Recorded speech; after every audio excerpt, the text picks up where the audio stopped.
दोस्तों जब हाइब्रिड गाड़ियों का माइलेज आप देखते हो तो ये लगता है यार हाइब्रिड गाड़ी ही लेनी चाहिए, क्योंकि थोड़े से पैसे ज्यादा देकर मैं आज हाइब्रिड ले लूंगा लेकिन जिंदगी भर मुझे अच्छा माइलेज मिलता रहेगा। ना मुझे सीएनजी की तरह पेट्रोल पंप पे लाइन में लगना होगा और ना ही मुझे पावर लैग मिलेगा, और एक अच्छी खासी हाइब्रिड गाड़ी भी होगी जो जिंदगी भर मुझे अच्छा माइलेज देगी। बिल्कुल सही बात है, लेकिन इस वीडियो में मैं यही कैलकुलेट करके आपको बताऊंगा कि क्या आपने जो इनिशियल एक्स्ट्रा पैसे हाइब्रिड के लिए दिए हैं वो देना सही है, कितने समय में वो रिकवर हो जाएंगे, और हाइब्रिड गाड़ी अगर आप लेते भी तो क्या कुछ नेगेटिव्स उसके हैं। लेने से पहले जरूर जान लेना कि भाई कुछ चीजें हैं वहां पर जो उसे कमजोर बनाती हैं, जो उसे पेट्रोल के पीछे ही रखती हैं। तो शुरू करते हैं। तो पहली बात, जब आप हाइब्रिड की बात करते हो तो मारुति ने बहुत सारे स्मार्ट हाइब्रिड निकाले हुए हैं जिसकी वजह से उनकी गाड़ियां थोड़ा सा माइलेज बेटर देती है, लेकिन हम बात कर रहे हैं स्ट्रॉन्ग हाइब्रिड की जो सच में बहुत ज्यादा बड़ा डिफरेंस क्रिएट करती है।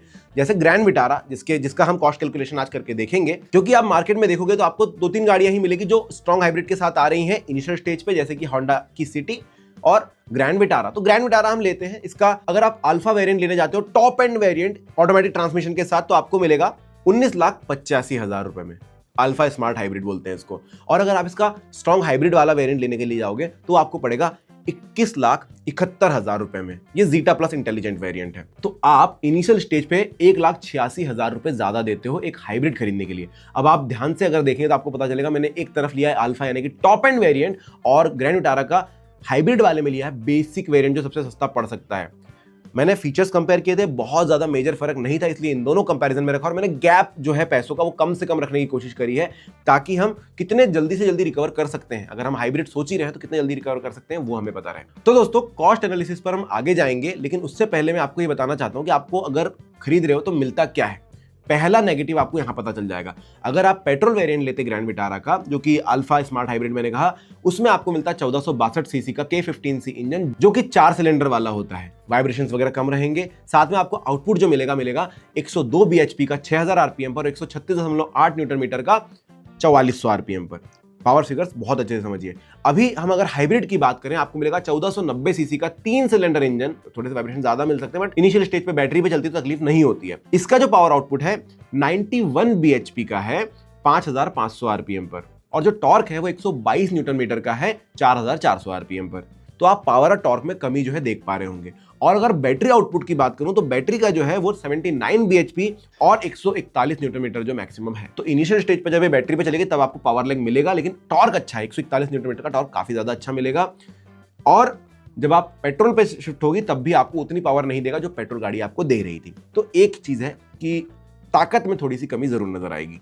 अब ये चीज मैंने होंडा में भी देखी। अगर आप सिटी पे जाओगे तो आपको पावर आउटपुट मिलता है 119 bhp और 145 न्यूटन मीटर का पेट्रोल वाली गाड़ी में, और अगर आप हाइब्रिड पे जाते हो तो 97 bhp और 127 न्यूटन मीटर ही टॉर्क मिल पाता है। अगर बैटरी की बात करोगे तो 107 bhp और 253 न्यूटन मीटर का टॉर्क आपको मिलता है, लेकिन बैटरी एक सर्टेन लिमिट के बाद पेट्रोल पे शिफ्ट कर देगी। जब आप ज्यादा पावर मांगते हो तो वो पेट्रोल पे शिफ्ट कर देता है। तो पावर में आपको जो है कंपैरिजन नजर आ गया होगा। तो दोनों गाड़ियां सिमिलर नहीं है, दिखती सिमिलर है। फीचर वाइज जब मैंने ग्रैंड विटारा के पेट्रोल वेरिएंट को हाइब्रिड से कंपेयर किया तो इसका अल्फा स्मार्ट हाइब्रिड वेरिएंट इसके zeta plus intelligent hybrid variant के साथ कंपेयर करेंगे। फीचर में ज्यादा कुछ बदलाव नहीं है।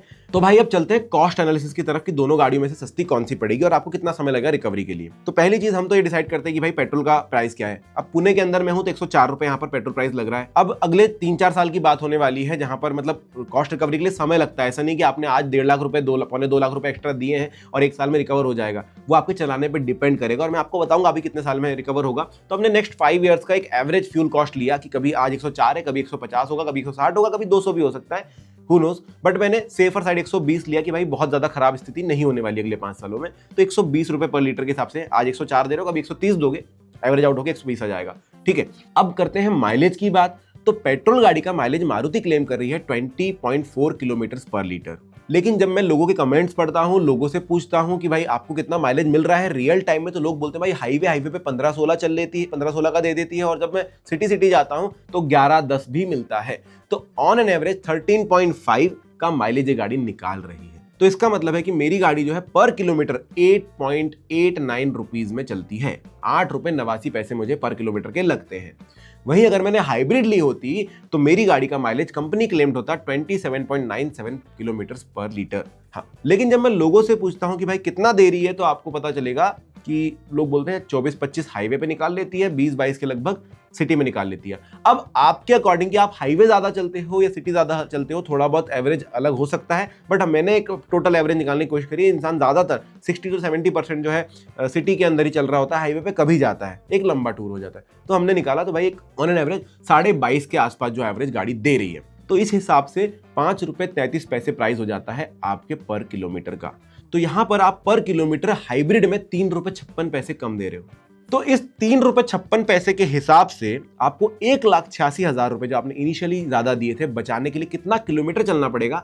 52,313 किलोमीटर आपको चलना होगा। अब ये 52,000 आप कितने समय में चलते हैं वो आप कैलकुलेट की कि कितने समय आपको रहेगा। हो सकता है आप 1000 किलोमीटर पर मंथ के हिसाब से चलते हैं, उस हिसाब से 52,313 किलोमीटर लगभग आप 4 साल 2 महीने में चलेंगे।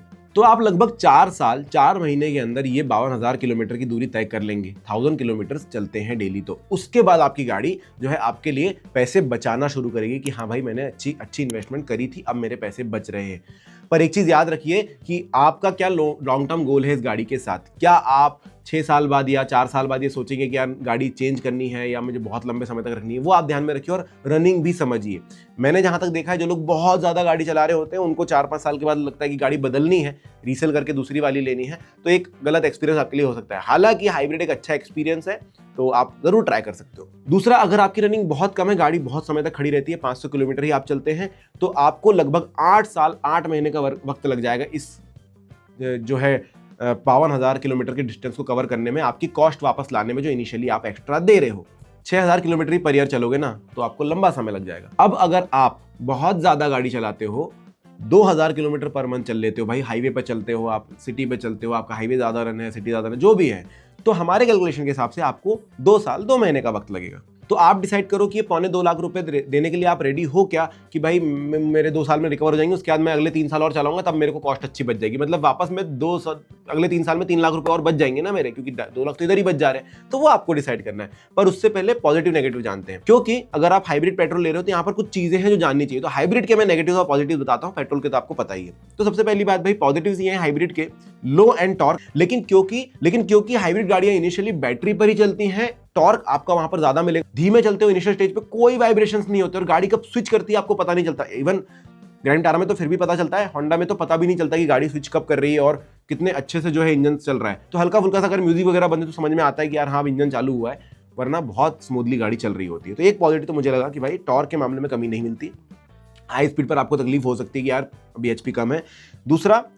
दूसरा पॉजिटिव है कि माइलेज बहुत तगड़ा मिल जाता है। जैसे मैंने बता ही दिया, 27-28 का माइलेज क्लेम कर रही है मारुति खुद, और 22 तक तो निकाल दे रही है। मतलब इतनी बड़ी गाड़ी से आप एक्सपेक्ट कर रहे हो कि वो 22 का माइलेज देगी, जबकि डीजल में भी हम एक्सपेक्ट नहीं करते थे, तो ये बहुत अच्छी बात है। और सीएनजी की तरफ अगर जाएंगे तो फिर वहां पर टॉप पावर टॉर्क की बैंड बच जाती है, तो हम इस पर थोड़ा ज्यादा अच्छे से देख पा रहे हैं। तीसरा है कि स्लो स्पीड पर आपको वाइब्रेशंस नहीं मिलते हैं।